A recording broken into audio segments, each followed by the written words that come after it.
Monsieur le ministre, l'enseignement supérieur n'est qu'une prolongation de l'enseignement secondaire et primaire.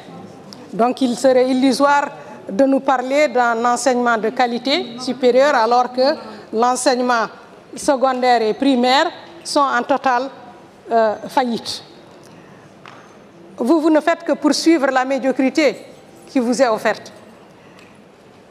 Et ce n'est pas la peine de faire de très longs discours qui n'ont rien de pédagogique.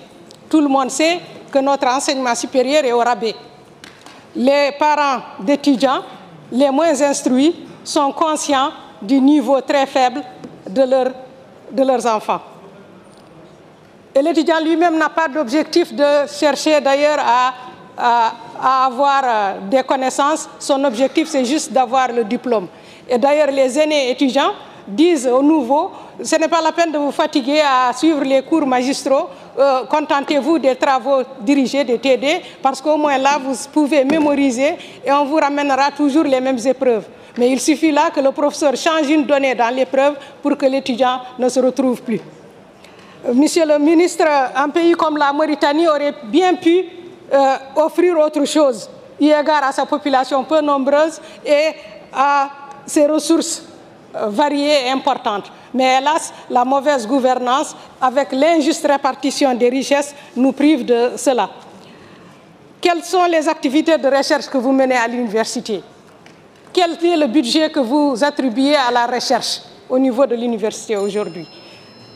Et quelles sont les activités que vous avez menées dans ce secteur? Les présidents, les doyens et les chefs de service à l'université étaient jadis élus. Mais depuis que vous êtes à la tête du département, ce sont les nominations plutôt, ils sont nommés. Et qui dit nomination dit en fait faveur et dit clientélisme. Et c'est cela qui perturbe l'enseignement supérieur. Nous pouvions procurer à chaque étudiant mauritanien, s'il y avait une autre gouvernance, à chaque étudiant mauritanien une bourse et lui offrir les œuvres universitaires nécessaires et lui attribuer la bourse à temps. Mais cela ne peut pas se faire, bien sûr, si le mode de gouvernance est celui que nous avons. Vous avez le campus universitaire qui vient d'ouvrir. Depuis des années, les étudiants le réclamaient.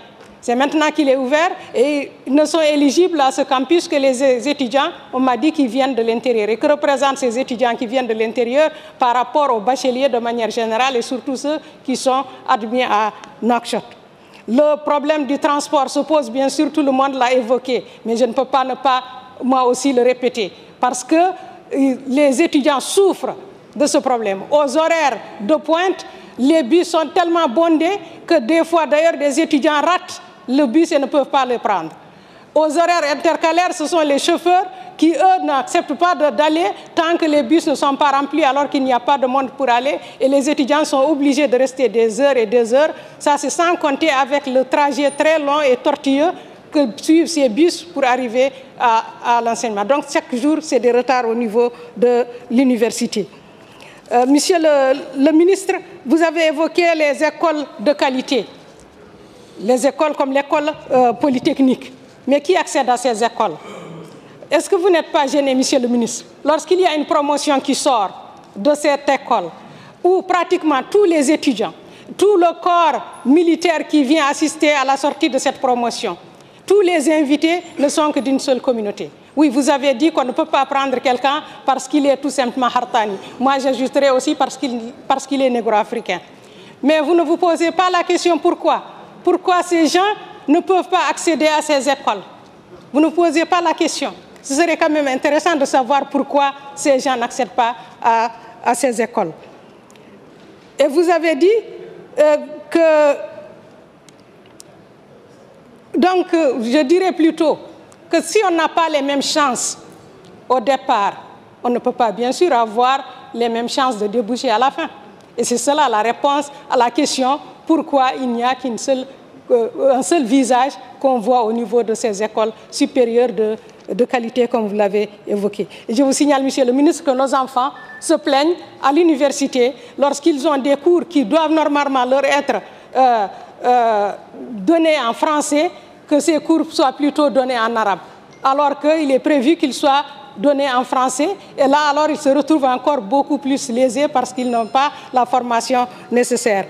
Mais aussi, monsieur le ministre, on se pose la question. C'est une université qui ne forme que des chômeurs.